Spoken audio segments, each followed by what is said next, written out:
변호사가 자기 일을 놔두고 가출한 것도 아닐 텐데 생활 반응도 나타나지 않는다고 하면은 이건 상당히 심각한 건데.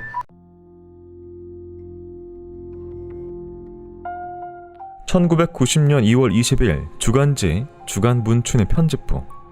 작은 회의실에 남녀가 앉아 심각한 얼굴로 한 통의 편지를 보고 있었습니다. 편지를 가져온 사람은 에가와 쇼코라는 저널리스트로, 그녀는 월간지 문예춘추의 마츠이 사장에게 극비라며 한 통의 편지를 내밀었습니다. 편지에는 이상한 문구와 함께 약도가 그려져 있었습니다. 타치이코가 잠들어 있어. 누군가 깨워서 타치이코를 연기로 만들려고 할 거야.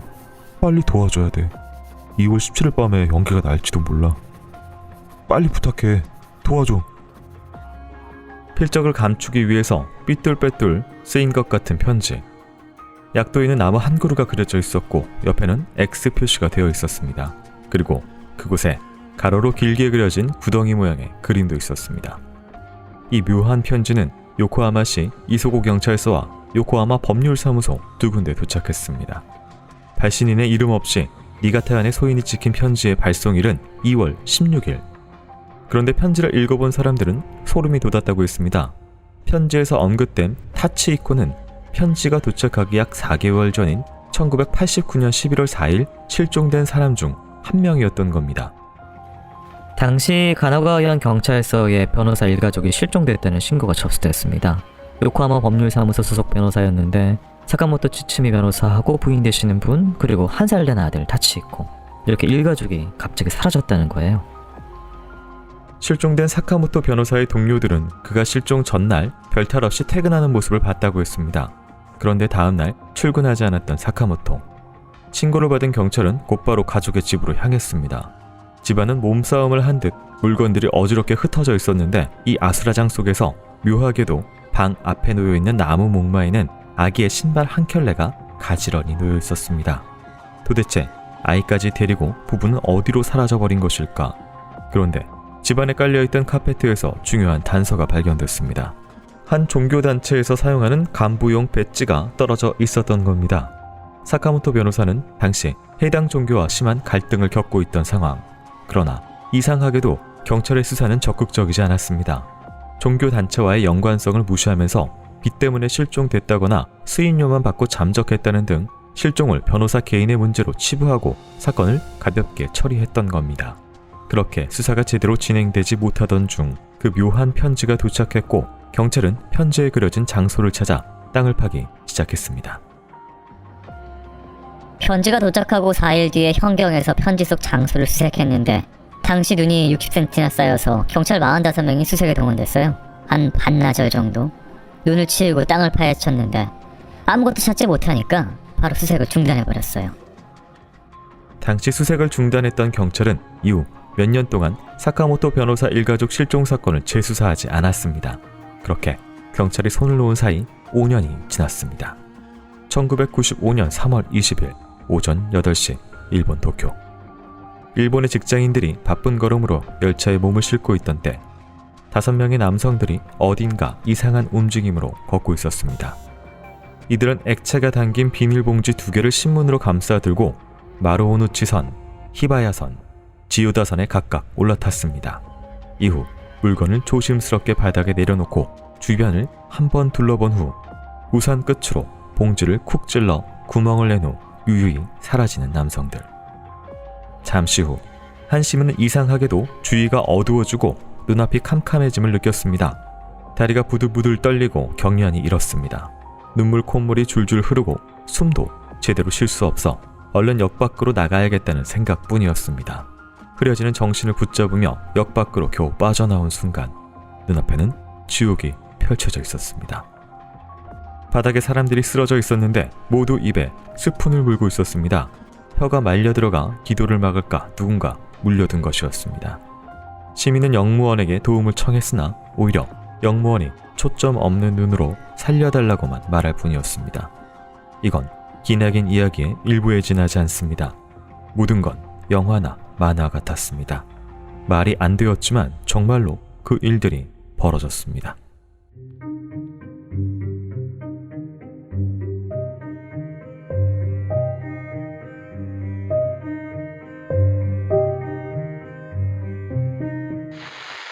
자, 오늘 준비한 사건은 당시 일본은 물론 전 세계를 충격에 빠뜨렸던 사건입니다. 그 시작에는 실종 사건이 있었는데요. 변호사 일가족이 실종이 됐습니다.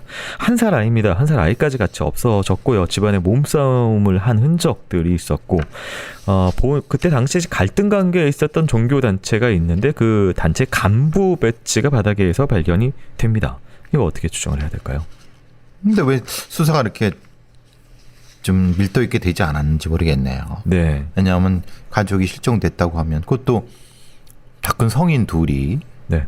그럼 굉장히 심각한 건데 그냥 변호사가 자기 일을 놔두고 가출한 것도 아닐 텐데 그럼 분명히 강력 사건일 가능성이 높고 생활 반응도 나타나지 않는다고 하면은 그것도 가족이 이건 상당히 심각한 건데 수사가 그냥 멈췄어요. 어쨌든 종교단체에 배치가 있어. 그럼 종교단체가 관련될 수 있다.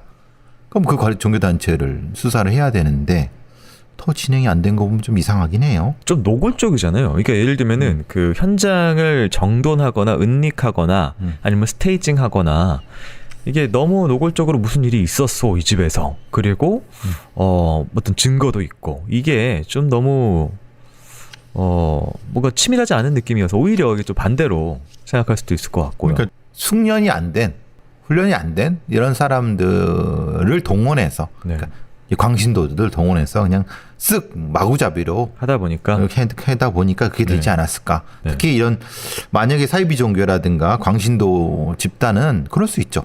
전문적인 어떤 이른바 납치범들을 한다기보다는 뭐 신도들을 동원했다고 하면 그 사람들이 뭐 전문가도 아니고 네. 그러면 그건 가능할 수 있을 것 같다는 생각이 들어요. 편지가 하나 또 와서 이게 굉장히 논란이 됐었는데요. 일가족 관련돼서 이제 타치히코 이제 아들입니다. 타치히코가 잠들어 있어. 누군가 깨워서 타치히코를 연기로 만들려고 할 거야. 빨리 도와줘야 돼. 2월 17일 밤에 연기가 날지도 몰라. 빨리 부탁해 도와줘. 그리고 뭔가 장소를 표시한 듯한 X 표시가 들어있는 약도가 동봉이. 이게 무슨 뭐 암호 같기도 하고. 네. 타치히코는 그 아이죠. 네. 아이를 연기로 만들려고 한다는 게 그럼 죽인다는 얘기가 태운다 뭐 이런 그런 느낌인데요. 얘기가 네. 2월 17일 날 연기라는 게 27일 날 죽일 수도 있다 얘기잖아요. 네. 그러면 타치히코와 같이 우리 부부가 여기 감금돼 있다. 그런데 우리 구해줘. 이 얘기잖아요. 그런 그렇죠. 구조의 표시일 수도 있고요. 구조의 표시. 그 X표 있으면 거기로 와라. 이 얘기잖아요. 이거 나중에 이제 이쪽으로 또 한번 찾게 되는데, 네, 여기서 찾아서 수색을 했지만 뭐 딱히 뭐가 안 나왔다. 그러니까 수색을 중단했다. 안 나왔다. 오는 걸 보고 도망갔다. 아니면 수색을 했다고는 하지만 네, 실제로는 안 한 거다. 대충 하다 말았다. 네. 그게 더 낫다는 판단이 더 드는 것 같은데요. 꼼꼼하게 찾아보지 않았다. 그렇죠. 예. 아니면 혹시 이 편지가 뭔가 시선을 돌리기 위한 이것도 뭔가. 근데 이걸 의도가 시선을 돌릴 이유가 없잖아요. 이미 4개월이 지났기 때문인가요? 이미 지났고. 네. 아니 가만히 있으면 잊혀질 건데 굳이 이거를. 들쑤실 이유가 없다. 그렇죠. 이거는 목적상으로는 이거는 이 관련된 사람이 보낸 건 맞는 것 같다. 근데 네. 스테이징은 아닌 것 같다. 이 사건은 워낙 유명했고요. 당시에 이제 작가 무라카미 하루키가 논픽션 루포를 썼습니다. 근데 거기에 따르면 이제 사카모토 변호사의 동료 나카무라 유지 변호사가 인터뷰한 내용이 이런 내용이 있습니다. 사건 당시 사카모토가 속해있던 법률사무소에는 좌파 자유주의적 서영향의 변호사들이 많아서 이 노동사건 많이 처리했기 때문에 경찰 관련자들이 이제 좌익 일본 공산당 계열로 판단했을 것이다. 그래서 이제 뭔가 그래서 수사를, 경찰들이 네. 간섭하기 싫은 사람들, 우리로 말하면 이제 소위 말하는 인권 변호사들, 네. 귀찮게 하는 사람들. 그러니까 쟤들이 또 문제 제기하면 아유 대충 했다고 하고 덮어. 그러니까 일본 경찰이 그랬을 가능. 그럼 결국 그 얘기네요 지금. 그랬을 가능성이 아니라는 의견이 있었어요. 하루키 얘기인데 뭐 하루키가 거짓말했겠어요. 그러니까. 네. 맹신하시는군요. 맹신이 아니라 적어도 네. 뭐 차기 노벨상 네네. 유명한 사람인데 네. 뭐 근데 일본은 사실은 그런 게 있어요. 소위 공산당 계열의 이런 변호사들에 대해서 네. 경찰들이 좀 그냥 낮춰보죠. 만화책에서도 이런 게 나오고 가끔 영화에서 나오는데 이제 종교 단체가 경찰까지 내부 유착 관계가 있어서 경찰을 좀 암묵적으로 쥐고 흔들어서 지금 이게 뭐 수사나 뭐 이런 것들이 뭐 안 된 거 아니냐 뭐 이런 것도 있습니다. 근데 이제 그걸 모두 장악할 필요는 없죠. 네. 주요 간부만 핵심 뭐 형사과장이나 네. 포섭을 해도 사건이 진행되긴 참 쉽지 않죠. 그랬을 가능성도 분명히 있죠. 이 실종된 사카모토 변호사와 종교단체 사이에 어떤 일들이 있었기에 사건의 배우로 의심받게 된 건지, 이 변호사와 종교단체의 악연이 시작된 그거는 한 저널리스트와 관련이 있습니다.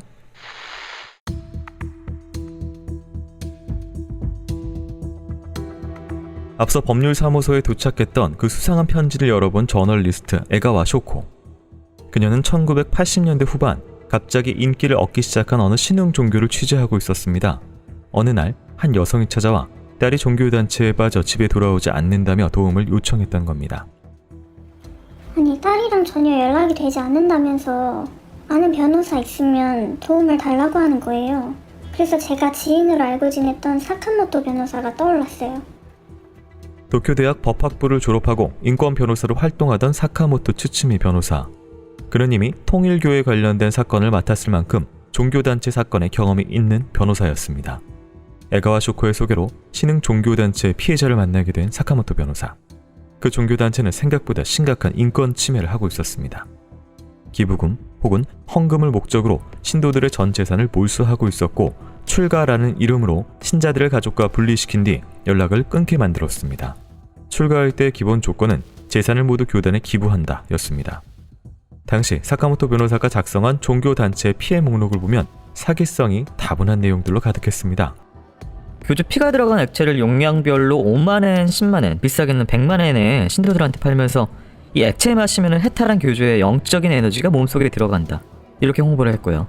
또 미라클 폰드라는 이름으로 교주가 목욕한 물을 1리터당 10만엔에 팔았는데 에너지를 흡수한다고 이 목욕물에 밥을 말아먹은 신도도 있다고 합니다.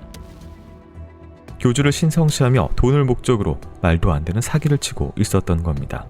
그런데 놀랍게도 이 종교단체는 날로 부흥하더니 어느새 신도 10,000명을 거느린 단체가 되었습니다. 사카모토 변호사는 동료 변호사들과 함께 이 종교단체 관련 피해자 모임을 조직하는 한편 단체의 정보를 여러 방송과 신문사에 제공하며 대규모 고발 캠페인을 시작했습니다.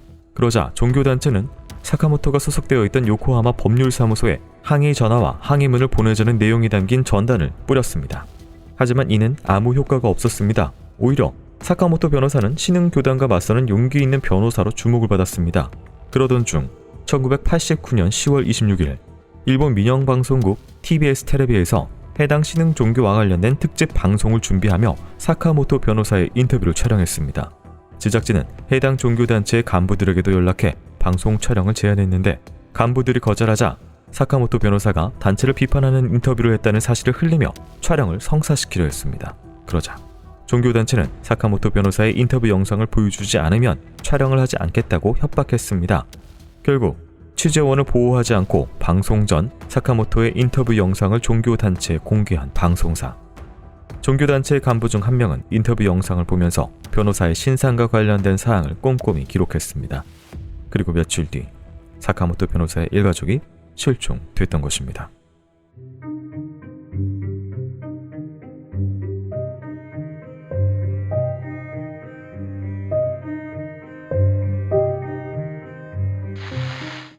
신흥 종교 단체, 또 특히 사이비 관련된 사건들 저희도 많이 살펴봤었는데요. 뭐 여러 가지 분리시킨다, 그리고 이제 돈을 취득하는 방법이라든지 지금 이 단체도 굉장히 유사한 것으로 좀 많이 하네요. 거의 똑같죠. 뭐 우리나라의 그 많은 네. 사이비 종교 돈 뺏고 네. 뭐 가족들하고 분리하고 가족들 공격하게 하고 가족들 소송하고 딱 그 하는 짓이 똑같죠. 그리고 이제 거기에 있는 반대하는 뭐 시민 단체는 공격하고 변호사 공격하고 똑같네요. 네, 이게 근데 이런 분들 실제로 이게 진짜 그 사람들이 지금 뭐 예를 들어서 목욕물에다 밥 말아먹고 막 이런 것들이 실제로 그렇게 믿는 정신 상태가 되어서 그렇게 하는 건지, 뭐 이분들이 공고하게 어떤 세뇌가 된 건가요? 그렇죠. 그거는 그 행위 자체가 의미가 없죠. 거기서 기적이 벌어지지 않을들 아무런 의미가 없죠. 이미 심리 상태는 그 교주 혹은 그 교리에 이미 빠져들었기 때문에 기적이 일어나든 안 일어나든 상관없어요. 그냥 믿는 거예요. 죽을 때까지 믿는 거죠. 그의 말대로 하면은 뭔가 이루어진다. 그러기 위해서 뭔가 불법적인 일, 아까 얘기한 그 변호사 집에 떨어져 있던 배지처럼 뭔가 불법적인 일을 내가 직접 할 수도 있는 그런 그렇죠. 심리 상태네요. 그러게 되고. 자, 이 사카모토 변호사가 피해자 모임 등을 만들고 이제 고발 캠페인 시작하자 이제 사실 이제 엄청난 사람들이 협조를 하고 고발하게 참여하고 이러면서 사실 이 종교단체로 굉장히 압박이 가고 있는 상황이었다고 하고요. 그렇다면 이게 안 그래도 눈엣 가시인데 인터뷰 내용으로 무슨 얘기를 했는지까지 확인을 하고 그 다음에 사라졌어요. 이거는 사실 심증적으로는 거의 뭐 100%인데 그렇죠. 이건 언론이 언론 역할을 못한 거죠. 이거를 당연히 공개를 했다는 것도 그럼요. 예. 이걸 신상을 어디 사는지를 공개하고 이름 그럼 가서 죽으란 얘기잖아요. 이런 언론이 참. 그래서 취재원 보호가 안 된 가운데 이 사카모토 변호사는 이제 가족들이 다 사라지게 되었고요. 사건 발생 6년이 지난 다음에 해당 교단이 일으킨 여러 가지 사건 수사하던 중에 교단 관계자 중 한 명의 자백으로 이 변호사 일가족 시신하고 사건의 전말이 드러나게 됩니다.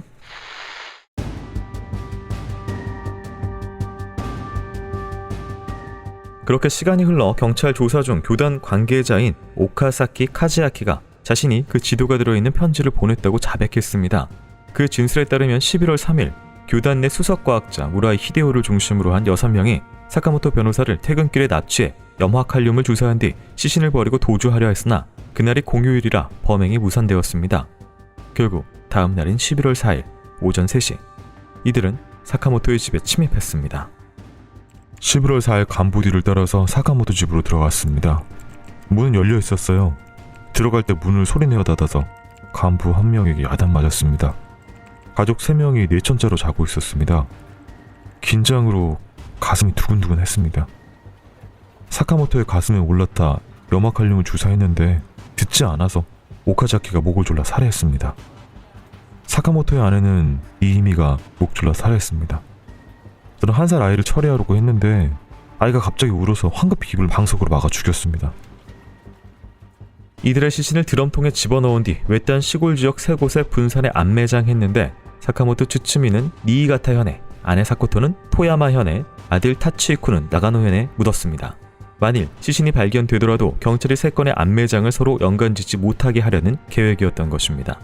비극은 이제 시작이었습니다. 1994년 6월 27일 밤 11시 9분경 나가노형 마츠모토시 119에 전화 한 통이 걸려왔습니다. 코노 유시유키는 아내가 의식을 잃었다며 빨리 와달라는 신고 전화를 했습니다. 코노 씨의 아내는 급히 병원으로 옮겨졌으나 혼수 상태에서 깨어나지 못했습니다. 이런 일을 겪은 건 코노 씨의 가족뿐만이 아니었습니다. 마츠모토시 곳곳에 119로 전화가 걸려왔습니다. 그렇게 다음 날인 28일 새벽까지 총 7명이 사망하고 660명이 중경상을 입었습니다. 순식간에 아비규환으로 변한 마츠모토시. 대체 무엇 때문에 하룻밤 사이 엄청난 사상자가 발생했던 것일까? 경찰은 진상규명에 나섰지만 특별한 단서가 없었습니다. 신문에는 연일 추측성 기사가 나오던 중 사건 발생 6일 만에 가스 크로마토그래피 분석 및 질량 분석으로 이 모든 사상사고가 살인이라는 유독성 물질 때문에 일어난 것으로 밝혀졌습니다. 1994년 6월 27일 오후 무라이 히데오를 중심으로 교단 간부들은 살인 살포 트럭과 호위 승합차 2대에 나눠 탔고 나가노 지방법원인 마츠모토 집으로 향했습니다. 그런데 이들이 도착했을 때 법원의 문은 굳게 닫혀 있었습니다. 12리터에 이르는 살인을 주입하는데 시간이 오래 걸려 너무 늦게 도착한 것입니다. 27일 밤 8시경 마츠모토시 판사 관사 근처에 살인가스를 살포하기로 한 것입니다. 이들은 밤 10시 50분경 관사 근처에 살인을 살포 후 트럭을 판사 관사에 그대로 두고 도주했습니다. 교단은 왜 하필 판사를 노린 것일까? 1990년대 초 사카모토 일가족 사건과 국토 이용계획법 위반으로 교단은 일본 정부 및 시민단체 압박을 받고 있었습니다. 일본 곳곳에 기도원을 건축하려다 주민들과 갈등을 빚어 소송에 줄을 이었고 저널리스트 에가와 쇼코 등 자신을 비판하는 사람들을 살해하려 시도해 전 국민의 공분을 샀습니다. 공무원과 경찰 집단을 적으로 돌린 탓에 소송에서 줄줄이 패소한 교단. 마츠모토 시민들 역시 교단을 사기죄로 고소했고 교주는 재판을 지연시키기 위해 판사를 죽이려는 계획을 세웠습니다.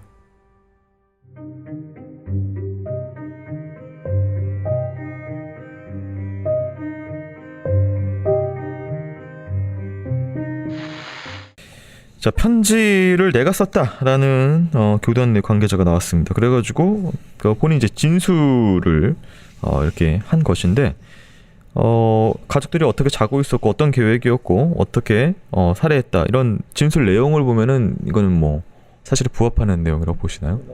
구체적이고 네. 뭐 이게 이제 굳이 이걸 이렇게 지어내야 될 이유가 없고 염화칼륨 뭐 이런 뭐 이제 목을 졸랐다 뭐 네. 이렇게 처리하는데 울었다 이건 이걸 이렇게 지어낼 이유가 없잖아요. 네. 그러니까 당연히 이 사람 즉 오카사키 가시아키가 네. 이 부분에 대해서 자기의 양심에 좀 가책을 느껴서 그걸 이제 보냈고 그런데 그것이 진행이 안 된 상태에서 다시 또 이제 이런 나중에 이제 조사를 통해서 드러난 네, 부분인데 드러난 부분이죠. 염화칼륨은 뭐 주입을 하면 신체가 어떻게 됩니까? 이 독약이죠, 독약. 그러니까 이제 체내 주사로 주입하면은 네. 거의 즉사하죠. 그러니까 이제에서 우리가 보통 영화에도 많이 나오는 그 약물입니다. 네. 바로 살해하는. 이 개인적인 한 가족에 대해서 눈에 까신 가족들을 이렇게 살해했던 것을 제외하면은 지금 이게 어떤 한 시의 작은 마을을 거의 밤에 아비규환으로 만든 가스 살포가 있었는데요. 이게 살인이라는 가스가 어떤 물질일까요? 상당히 뭐라고 하나 맹독성이고 이거는 뭐 전쟁 무기입니다. 전쟁 무기인데 네. 이거를 이제 좀 대범하게도 이 교단이 이걸 만들었어요. 네. 사실 이것은 합성이 그 자체가 불법이죠. 테러용이니까. 네. 근데 이거를 이제 그리고 더 대담하게는 시내에 살포를 했고 그러니까요. 또 판사를 죽이려고 판사한테 뿌렸어요. 네. 그러니까 이거는 그냥 그 상상이 안 되는 방식인 거잖아요. 스케일이 너무 큰데요.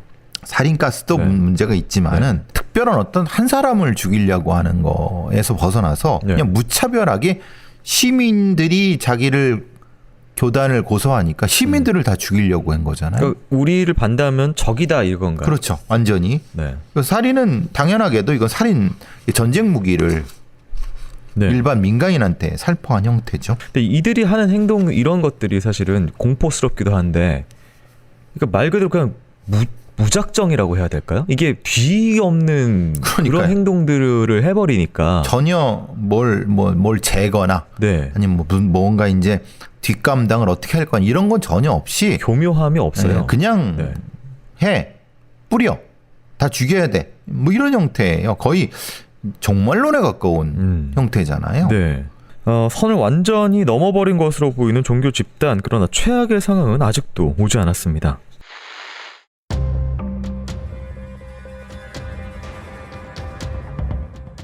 검은 단발머리, 덥수룩한 수염을 한 30대 후반의 남성 교주. 그는 흰색 옷을 입고 교단의 간부들과 함께 기자회견장에 나타났습니다. 私たちとしましては 저희는 이번 사건에 대해서 정보를 수집하고 또 사건과 관계되어 있던 분들에 대해서 사전 청취를 진행했습니다만 우리 종교와는 일절 관련이 없다고 단언할 수 있습니다. 関係がないということが断言できると思います。 직접 카메라 앞에 서서 사건과의 연관성을 부인하던 교주. 이 교주와 종교단체 간부들은 변호사 일가족 사건 3달 뒤인 1990년 1월 보란듯이 적극적인 대외 활동에 나섰습니다. 바로 진리당이라는 정당을 만들어 중의원 선거에 도전했던 것입니다. 교주의 얼굴을 미화시켜 귀엽게 만든 탈을 쓰고 의료개혁, 복지 추진이라는 피켓을 들고 선거 캠페인을 하거나 예쁜 외모의 여성 신도를 조직해 아이돌처럼 춤을 추게 만들어 방송에 이목을 끌었습니다. 연일 이슈로 보도되며 이름을 알리던 단체. 교주 포함 총 25명이 선거에 출마했지만 이슈가 됐던 것과는 다르게 모두 낙선하고 말았습니다. 그런데 이후 교주의 첫째 딸과 셋째 딸이 선거가 조작된 것 같다고 주장했습니다. 今回の選挙の結果は 이번 선거 결과는 분명히 말했어. 참패. 그런데 무엇에 참패했느냐 하면 사회에 참패한 것으로 볼 수 있습니다. 여기에는 큰 트릭이 있을 가능성이 있다는 겁니다. 국가, 경찰, 언론은 이제 모두 적으로 돌리겠습니다. 警察、マスコミ、これ全てこれからも敵に回っていくだろう。 선거에서 패한 뒤 교주는 신도들에게 무장을 지시했습니다. 전쟁을 하기 위해서라며 무기를 모으거나 만들기 시작한 종교단체. 점점 광기를 키워가던 이 단체는 약 4년 뒤인 1995년 3월 20일 일본 역사에서 절대 잊을 수 없는 사건을 일으켰습니다. 새벽 2시 30분 단체의 간부 한 명이 편의점에 들어가 총 7개의 비닐 우산을 구입했습니다. 그리고는 우산 끝을 뾰족하게 갈았습니다. 오전 3시경 5명의 간부와 신도가 끝이 뾰족하게 갈린 우산을 하나씩 전달받았고 물이 들어있는 비닐봉지를 받았습니다. 봉지를 바닥에 놓고 우산으로 찔러 터뜨리는 연습을 하는 신도들. 그리고 오전 6시 5명의 신도는 우산과 불상의 액체가 든 비닐봉지를 받아들고 각각 다른 차에 올라타 지하철역으로 향했습니다. 오전 8시 5명의 신도는 지하철 치오다선의 한 차량, 마루노우치선의 2차량, 히비야선의 2차량에 탑승해 신문지로 싼 액체가 든 비닐봉지를 바닥에 내려놓고는 뾰족한 우산 끝으로 찌른 뒤 빠르게 도주했습니다. 잠시 후 지하철 안에 있던 승객들이 하나둘 급격한 호흡 곤란을 일으키더니 의식을 잃고 쓰러지기 시작했습니다.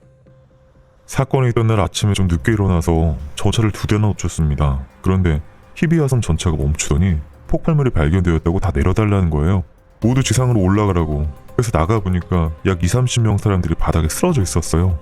전 출근이 급해서 걸어가기로 했습니다. 걷고 있는데 갑자기 지면이 물결처럼 출렁이는 거예요. 파도처럼.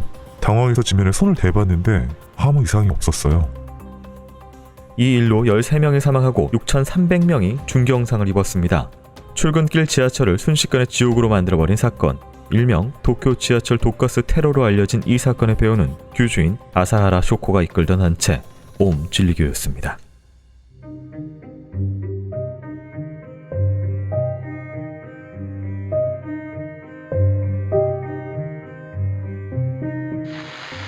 지금은 약간 어떤 상징처럼 유명해져 버린 교단의 이름입니다. 옴 진리교가 일으킨 여러 가지 사건들이었는데요.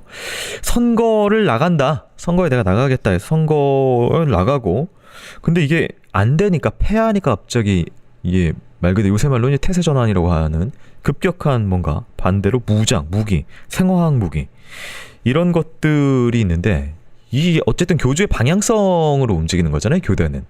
그래서 이거는 이제 관련이 있어 보이는데 이 사람의 태도와 일본을 장악하겠다. 네. 선거로 장악하려고 했는데 안 됐죠. 안 됐어. 네. 그러니까 무정부 상태를 만들어 놓고 네. 일본을 장악하겠다. 이게 지금 일종의 심리적 전환이 되는 거죠. 네. 지금 이게 무기가 진짜 말 그대로 좀 AK도 보이고 박격포라고 하는 예. 이런 것도 보이고 무반동총 같은 것도 보이고 반자동 소총, 예. 자동 소총 막 지금 말 그대로 전쟁 무기를 엄청나게 많이 그렇죠. 가지고 있었네요. 제일 강력한 전쟁 무기는 샤린가스예요. 네. 이거는 군인들한테도 사용하면 안 되는 건데 네. 민간인가스, 이 신경가스거든요. 네. 이거를 이렇게 그 지하철에다가 이것도 그냥 대상을 가리지 않고 우산으로 야 이건 이런 거의 미친 생각을 할 정도면은 네. 근데 생각으로 효과적이진 않아요. 왜냐하면 지하철에 그거를 이렇게 한번 터트려 놓은 걸 한다고 쳐도 네. 얼마나 죽겠습니까?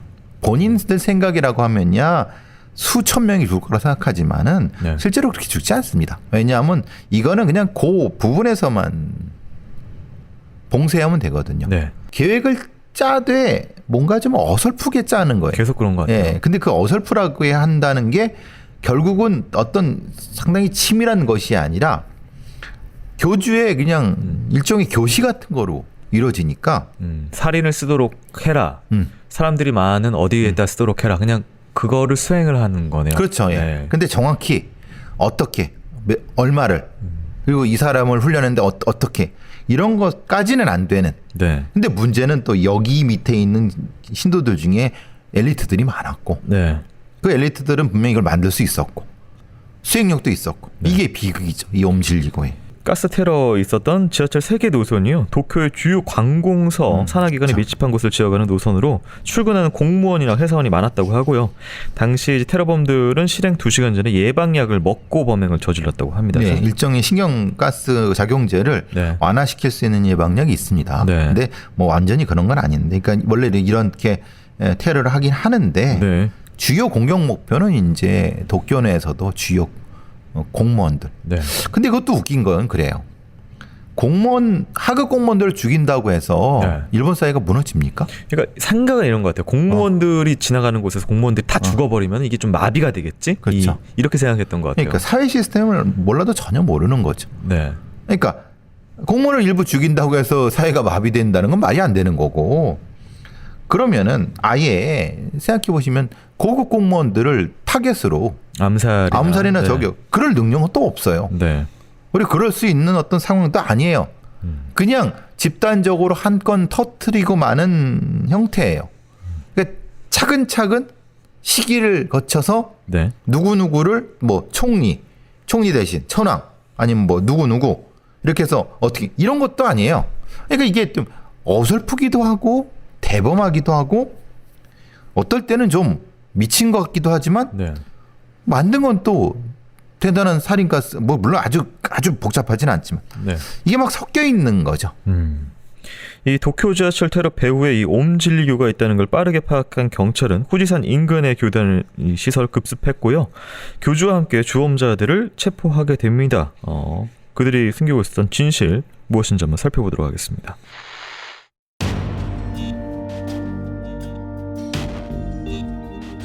옴진리교의 근거지를 급습한 경찰은 여러 가지 생화학 무기를 만들어낼 수 있는 재료들과 단체에서 자체 제작한 총들 그리고 미사일 등 여러 무기를 압수했습니다. 범인으로 검거된 인물들의 면면은 국민들을 충격에 빠뜨렸습니다. 도쿄 지하철 테러의 직접적인 가해자 대부분이 엘리트로 불릴 만한 고등교육을 받고 전문 지식을 가진 인물들이었기 때문입니다. 지우다선에서 영무원 2명을 살해하고 231명에게 중경상을 입힌 하야시 이쿠오는 게이오 대학 의학부 출신의 엘리트였습니다. 마루오누치선에서 승객 1명을 죽이고 358명에게 중경상을 입힌 히로세 게니치는 와세다 대학 응용물리학과를 수석으로 졸업했습니다. 히바야선에서 승객 1명을 살해하고 532명에게 중경상을 입힌 토요타 도오루는 도쿄대학 이학부 응용물리학과 출신으로 일본에서도 손꼽히는 훌륭하고 우수한 연구실의 박사과정에 진학한 인물이었습니다. 이렇게 교육을 받은 사람들이 황당무계한 엄청난 사건을 일으킨 이유는 뭘까? 도대체 옴진리교는 그리고 교주인 아사하라 쇼코는 무엇을 노리고 있었던 걸까? 1975년 학교를 졸업한 아사하라는 대학에 가기 위해 도쿄로 올라왔습니다. 도배와 뜸 자격증을 딴 뒤 침구원에서 아르바이트를 하며 입시학원을 다니던 아사하라. 그는 도쿄대를 목표로 열심히 공부했습니다. とにかく東大に入って 꼭 도쿄대에 들어가서 국회의원이 되고 싶다고 했어요. 그래서 제가 국회의원 될 거면은 어느 당 국회의원 될 거냐 이렇게 물어봤더니 무조건 자민당이래요. 자민당이 아니면 총리가 될 수 없다고 하면서. 그래서 총리가 될 생각이야? 놀라서 물었더니 총리가 될 거라고 하더라고요. ないからって言うからね。だから総理大臣になるつもりなのって言ったらはいって言いましたよね。 도쿄대 진학에 실패한 아사하라는 1984년 도쿄 시부야의 한 맨션에 요가를 하는 도장을 열어 수십 명의 회원을 받았습니다. 그리고 이때 그는 자신이 공중부양을 한다거나 사바신을 만나 신의 계시를 받았다는 등 이야기를 하며 부흥활동을 했습니다. 1985년 괴기현상이나 초능력 등의 이야기를 다루는 잡지사에 찾아가 요가로 공중부양이 가능해졌다며 가부좌를 틀고 공중에 떠있는 사진을 꼭 실어달라 부탁했습니다. 자신의 초능력 이야기를 잡지에 연재하며 청년들에게 이름을 알린 아사하라. 그는 1987년 요가 도장을 옴신선회라고 개칭하며 종교단체 옴진리교를 설립했습니다. 어느새 수십 명이었던 회원은 만여 명으로 늘어났고 1989년에는 도쿄도에서 종교법인으로 인증도 받았습니다. 그러나 종교법인으로 인증받기 1년 전 이미 단체 안에서 신도 사망 사건이 있었습니다. 후지산에 있던 총본부에서 수행을 하던 한 남성 신도가 갑자기 괴성을 지르며 발작을 일으켰는데 교주 아사하라는 신도를 병원에 데려가는 대신 간부들을 시켜 목욕탕으로 옮기고 얼굴을 물에 담갔습니다. 결국 물속에 머리를 넣은 채 사망한 신도. 그러자 아사하라는 시체를 소각해 없애라고 지시했습니다. 아사하라는 포아라는 단어를 말하며 옴진리교 신자가 죄인을 살해하면 해탈을 하게 된다는 이상한 말로 사체 유기를 정당화시켰습니다. 이 포아라는 단어는 몇 달 뒤에도 쓰였습니다. 1989년 2월 신도 중 한 명이 단체를 탈퇴하려고 했을 때 어떤 협박으로도 마음을 돌릴 수 없게 되자 결국 신도를 살해하기로 한 아사하라. 그 신도는 몇 개월 전 남성 신도가 사망할 때 그리고 사체를 유기할 때 같이 있었기 때문에 더더욱 놓아줄 수 없었던 겁니다. 이때 아사라는 마음을 돌릴 수 없다면 포화시킬 수밖에 없다 라며 공식적으로 처음 포화라는 단어를 통해 살인 지시를 내렸습니다.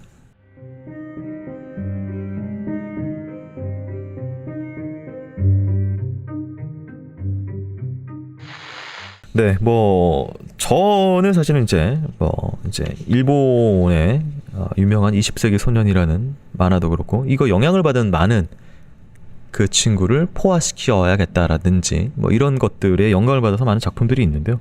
그럼 그런 것들이 떠오르는데 이게 어떤 단어를 만들고 어떤 정당화, 종교 교리 안에서 이런 것들을 계속 하거든요. 그리고 이게 점점 한 명 유기에서 살해, 한 명 살해에서 여러 명 살해 이렇게 점점 늘어나고요. 확대되죠. 네.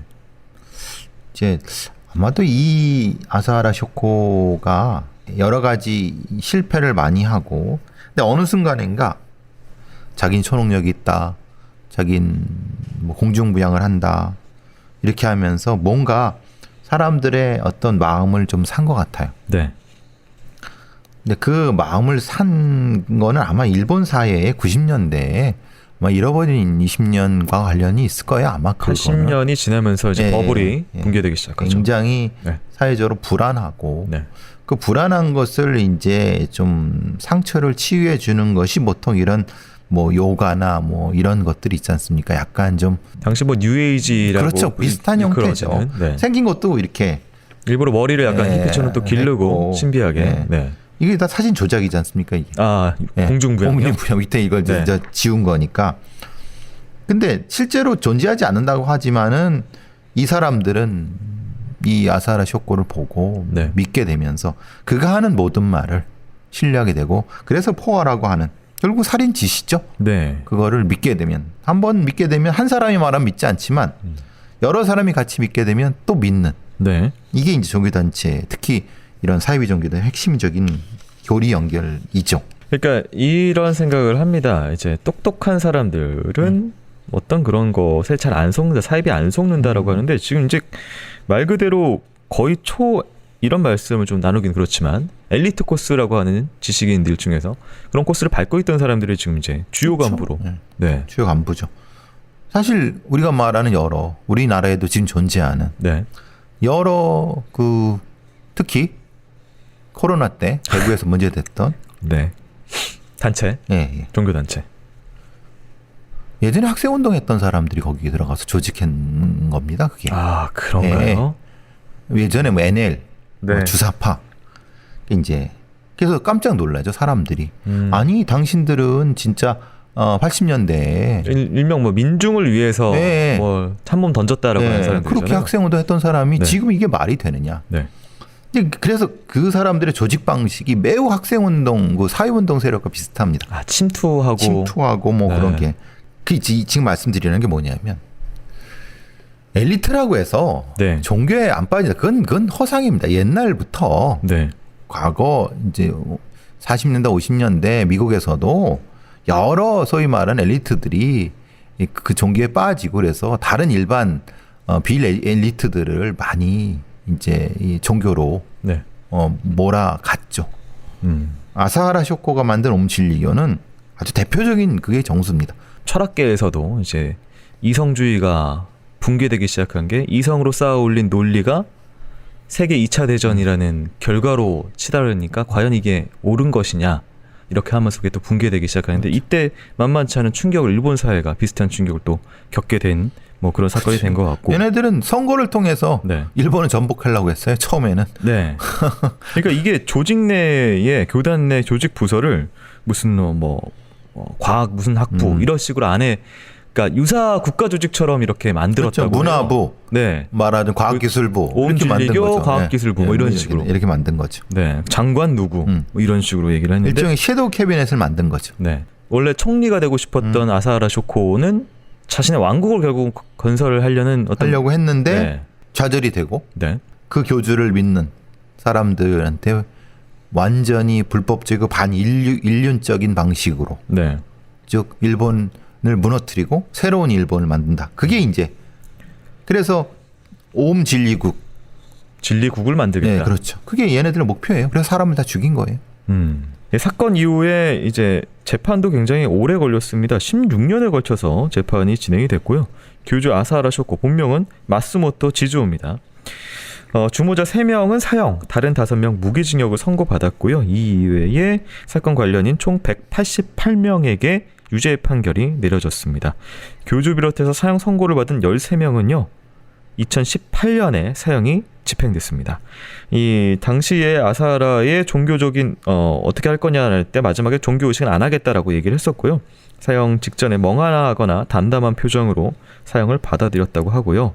자신의 유품과 시신을 넷째 딸에게 인도해달라는 유언이 있었는데 이 딸이 좀 특이하게 6명의 딸 중에서 넷째 딸이 유일하게 이 교단하고 아버지를 증오해서 교단을 나온 뒤에 가족과 절연하고 유일하게 피해자들에게 사과를 한, 그러니까 한마디로 제정신은 유일한 딸이었는데 그 딸한테 시신하고 뭐 이거를 전달해달라는 유언을 남깁니다. 이거는 왜 그랬을까요? 다른 광신도들한테 자신의 신도를 하면 네. 아마 박제를 했을 겁니다. 이용해 먹을까봐. 그렇지. 자기도 바보가 아니거든요. 아마 이 미친 자들은 네. 아사하라 쇼코를 신격화하기 위해서 뇌를 빼가지고 예를 예, 들어서 아주 뭐 그랬을 가능성이 높습니다. 여기 교주님의 뭐를 예. 명령하자. 그러면 아사하라 쇼코는 미친놈이 아니네. 제정신이에요. 네. 그렇지 않습니까? 그런 거 보면 또 그러네요. 그리고 자기가 만든 자기의 종교의식은 자기가 거부를 교주가. 네. 그러니까 이거는 알고 있었네요. 예, 정신이 미친 건 아니죠. 다른 사람을 미치게 만드는 방식은 알고 있었지 자기가 미치는 방식은 아닌. 이게 너무 비겁한 거 아닙니까? 최악이죠. 정말 다시는 발생해서 안 될 그런 일이라는 것을 다시 한번 상기하면서 이 만행으로 목숨을 잃으신 많은 분들이 계시죠. 그리고 여전히 트라우마나 그리고 신체적인 손상에서 살아가시는 분들의 그 위로를 빌면서 방송 마치도록 하겠습니다. 교수님 오늘 수고하셨습니다. 고맙습니다.